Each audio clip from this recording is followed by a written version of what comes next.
Hi Stuart, a beautiful afternoon. We've been talking for ages, but you brought us your little 1 litre Ecoboost, which we've put on Facebook and various bits and pieces we've been doing on it. It had a faulty turbo, but in addition to that, your vacuum pump, which you know a lot about now, had failed. Yeah. And part of that failure was affecting the actuator on the turbo, but the turbo snapped its shaft.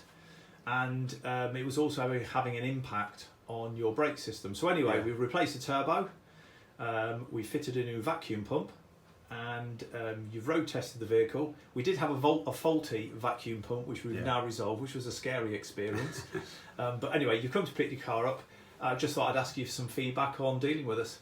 Yeah, it's been a good experience dealing with Mark and his team. Very trustworthy, honest, very open, will tell you your problems.